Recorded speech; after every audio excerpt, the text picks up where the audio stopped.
Shena Mtita TV. Shena Mtita TV. Shena Mtita TV. Rafiki namba moja wa burudani na michezo.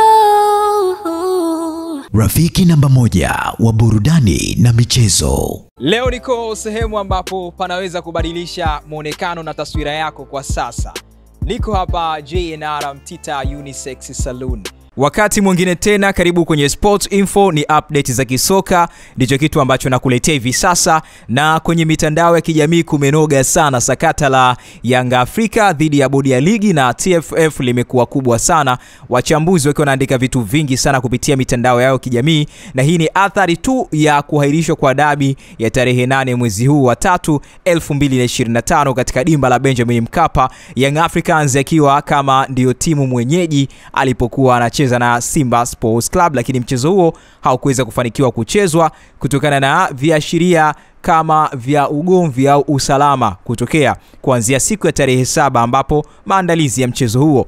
Na kumbuka kitu kikubwa kwamba kilichozuia mchezo huu kutochezwa ilianzia pale Simba walipozuiliwa kwenda kufanya mazoezi, ambapo ilikuwa ni haki yao kikanuni kabla ya siku moja ya mchezo kwenda kufanya mazoezi kwenye uwanja ambao mechi inachezewa pale Benjamin Mkapa, wakidai kuzuiliwa na waliokuwa makomando wa Young Africans. Kwa hiyo wakatoa tamko kwamba hiyo mechi hawatashiriki au hawatacheza.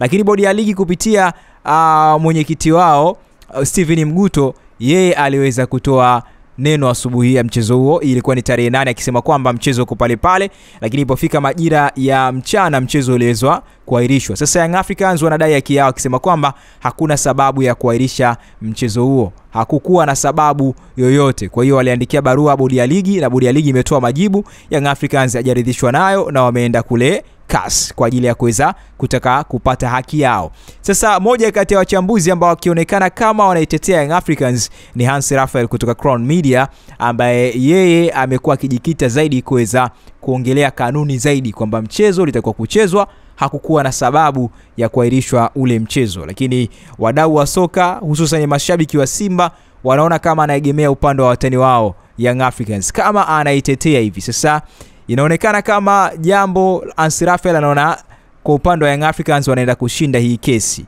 Yeye bwana anaendelea kupigilia msumari akisema tangu mwanzo inaonekana nilikuwa upande fulani, lakini kwamba sio kwamba niko huo upande, ila mimi nataka kanuni zisimamiwe. Na hii ni baada ya watu kuweza kuandika sana kwenye mitandao ya kijamii, kumwandikia comment. Anaonekana kama yuko anapendelea upande wa Young Africans. Hans Raphael amelijibia hilo kupitia ukurasa wake wa Instagram siku hii ya leo, akisema kwamba kuna watu wanahisi naichukia timu fulani, ila ukweli ni kwamba nataka sheria na kanuni zifuatwe na sio busara. Ukisikiliza maneno ya Mguto utaelewa kwa nini niliamua kukomana msimamo wangu. Narudia tena, hakukuwa na sababu ya msingi zilizofanya ile dabi kuahirishwa, ni siasa na busara za bongo. Sasa maji yanaanza kujitenga na mafuta mdogo mdogo, ukweli unaanza kujulikana.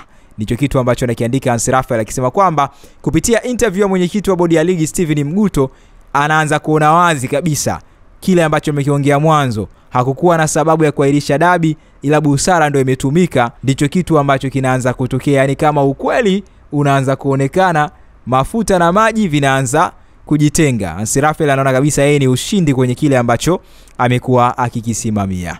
Hiyo ndio kauli ya Hans Raphael, anaendelea kutilia mkazo kwamba upande wa Young Africans wao wako sahihi kutaka haki yao ya kupata alama 3 kwenye ule mchezo na magoli yao 3. Upande wa Simba ni kama hakukuwa na sababu yao kugomea mechi na wala bodi ya ligi mechi kuweza kuahirisha.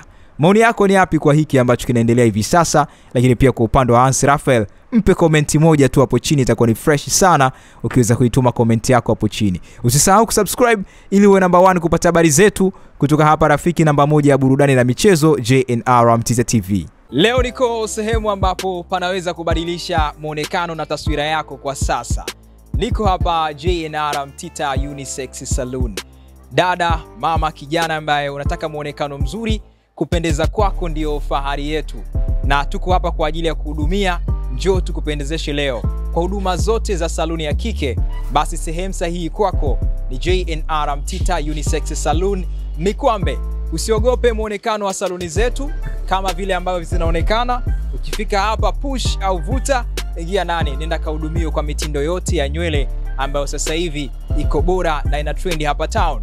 Bei ni nafuu sana kama nilivyokuambia. Simple Makeup kwa shilingi 5,000. Unaweza kupata wapi sehemu ambapo unaweza kupata bei kama hii kwa Simple Makeup? Bali na hapo tuna Bodray kwa shilingi 3,000 tu za Kitanzania. Kuosha pamoja na kuseti ni shilingi 2,000 tu za Kitanzania.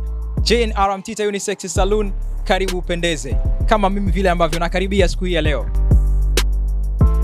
Muonekano wa saluni zetu ni nzuri kabisa, lakini pia kitu kizuri ni kwamba wahudumu wetu wanatoa huduma nzuri, na ndio maana nimekuambia karibu siku zote upendeze. Vifaa bora kabisa, full AC, yani ukifika hapa no sweat. Na kama nilivyokuambia tunapatikana Mikwambe, Maliasili. Ukiwa unatoka feri unapanda gari za Tuangoma au Kibada, unashuka kituo kinaitwa Maliasili, mkono wa kushoto ndipo ambapo saluni zetu zinapopatikana.